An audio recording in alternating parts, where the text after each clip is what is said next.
दो बंदे एक ही जैसी मुर्गियां रखते हैं, एक ही दाना एक ही मौसम, लेकिन एक कहता है कि मुर्गियां खर्च पूरा नहीं कर रही और दूसरा कहता है कि हर महीने खालस कमाई हो रही है। अब मुर्गी भी वही है, छत भी वही और हत्ता के शहर भी वही, फिर फर्क कहाँ है? तो आज मैं आपको वो गलती दिखाऊंगा जो आप में से 80-90% लोग रोज करते हैं और इन्हें पता भी नहीं चलता कि इनका मुनाफा रोज थोड़ा थोड़ा कम हो रहा है। ज्यादातर लोग समझते हैं कि मुनाफा सिर्फ अंडों से आता है, बस दाना डालो, पानी दो, अंडे उठाओ और बेच दो। लेकिन मैंने जब हिसाब लगाया ना तो पता चला अंडे तो सिर्फ नंबर दिखाते हैं, असल पैसा किसी और जगह बन रहा होता है या जाया हो रहा होता है। और मजे की बात सुनो, मुर्गी कम अंडे दे रही हो तब भी मुनाफा हो सकता है और ज्यादा अंडे दे रही हो तब भी नुकसान हो सकता है ना? मजे की बात है, यहीं से असल गेम शुरू होती है। तो दोस्तों, मैंने अपने एरिया की 3 लोगों की छतें वगैरह देखी जिन्होंने अपनी छत के ऊपर पोल्ट्री का काम स्टार्ट किया था।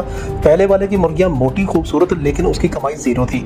दूसरे वाले की मुर्गियां दरमियानी लेकिन थोड़ी कमजोर थी लेकिन खर्चा उनका पूरा हो रहा था। तीसरे वाले की आम सी मुर्गियां थी मगर सबसे ज्यादा पैसा वो कमा रहा था। अब मैंने सिर्फ एक चीज नोट की है कि किसी ने भी मुर्गी को बिजनेस नहीं समझा, सब सिर्फ इसे अंडा देने वाली मशीन समझ रहे थे और यही सबसे बड़ी गलती थी। मुर्गी आपको सिर्फ अंडा नहीं देती, वो रोज आपको 4 तरह का मुनाफा देती है, लेकिन हम 3 तरह का मुनाफा जाया कर रहे होते हैं। अब आपने गौर करना है कि आप रोज दाना खरीदते हैं, पानी वगैरह मुर्गियों को देते हैं, वक्त देते हैं, जगह देते हैं, लेकिन वापस क्या लेते हैं? सिर्फ और सिर्फ अंडा। यानी कि आपने 4 चीजें लगाई और एक चीज ली, अब बाकी की 3 चीजें कहाँ गई? यही वो जगह है जहाँ छत वाली मुर्गियां फायदा नहीं देती, क्योंकि हम मुर्गी को अधूरा इस्तेमाल कर रहे होते हैं। और जिस दिन हमने ये समझ लिया, इस दिन मुर्गियों ने खर्चा निकालना शुरू नहीं करना बल्कि मुनाफा देना शुरू कर देना है। मुर्गी असल में 4 कमाइयां देती है, अंडे, चूजे, खाद और दाने की बचत। लेकिन हम सिर्फ अंडे बेचते हैं, बाकी 3 जाया कर देते हैं। असल मुनाफा तब आता है जब 8-10 अंडे बेचने के बजाय कुछ आपने इनक्यूबेटर में सेट करने हैं।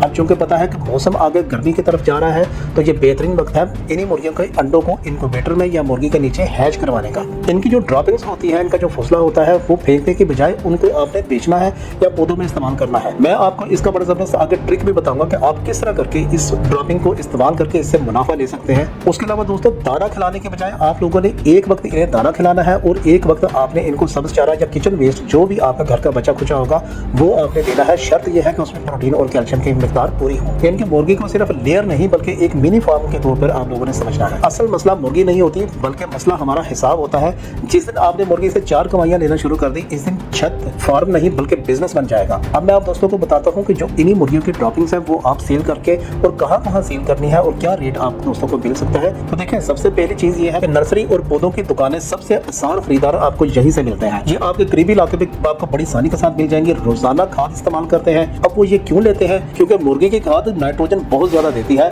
पौधे तेजी के साथ बढ़ते हैं। अब आपने किस तरह बेचना है कि आपने खुशक करके बारीक कर देने हैं इन ड्रॉपिंग्स को, शापर या बोरी वगैरह में आप भर दें और खुद जाकर सैंपल दें। तकरीबन 40 से 80 रुपए फी किलो इलाके के हिसाब से मिलती है। दूसरे नंबर पे दोस्तों, सब्जी उगाने वाले जो किसान हैं, ये खासतौर पर टमाटर वगैरह जिन्होंने खेत में उगाए होते हैं, मिर्च वगैरह लगाते हैं, वो पालक और धनिया वगैरह अपने खेतों में लगाते हैं। ये केमिकल खाद महंगी होने की वजह से ऑर्गेनिक खाद को ढूंढ रहे होते हैं। इवन कि ये एक ट्रक भी पूरा ले लेते हैं, बस इन्हें मुसलसल सप्लाई चाहिए होती है। तीसरे नंबर पे दोस्तों, किचन गार्डन और शौकिया बागवानी वाले जो लोग हैं वो ऑर्गेनिक खाद का इस्तेमाल करते हैं। शहरों में सबसे तेजी से बढ़ती हुई मार्केट होती है इसकी। आप यहाँ ज्यादा कीमत ले सकते हैं क्योंकि ये लोग कम मिकदार में महंगी खाद खरीदते हैं। पैकिंग करके 1 या 2 किलो के बैग बना के ये लोग दे रहे होते हैं। वही सप्लाई आप इन्हें दें तो 100 से 200 रुपए फी किलो तक भी आपकी ये सेल हो सकती है। यानी कि यही खाद जो किसान को सस्ती जाती है शहर में महंगी बिकती है। और चौथे नंबर पे दोस्तों, जो कि बहुत ज्यादा ये खाद इस्तेमाल होती है और इवन के पूरा साल इस्तेमाल होती रहती है, वो मछली फार्म वाले लोग होते हैं। फिश फार्म वाले तालाब में ये खाद डालते हैं, इससे अलजी बनती है, मछली तेजी के साथ बढ़ती है। बड़ी मिकदार में ये लोग खाद लेते हैं। रेट तो आपको हो सकता है थोड़ा सा कम मिले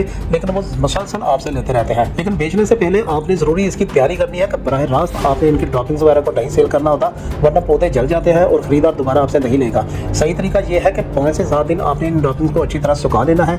मट्टी या इनका कोई भूसा वगैरह इसमें मिक्स कर दें तो आपकी बड़ी आसानी के साथ ये खाद तैयार हो जाएगी। अगर आपने छत के ऊपर 15 से 20 मुर्गियां रखी है तो महीने में तकरीबन 40 से 60 किलो आप खाद बड़ी आसानी के साथ तैयार कर सकते हैं। अगर सिर्फ 100 रुपए किलो भी बेचे तो 4 से 6 हजार रुपए इजाफी मुनाफा बगैर दाना बढ़ाए आप बड़ी आसानी के साथ बना सकते हैं। वीडियो अच्छी लगे तो चैनल को सब्सक्राइब करके वीडियो को लाइक कर दें। मिलते हैं अगली वीडियो में, तब तक के लिए अल्लाह हाफिज।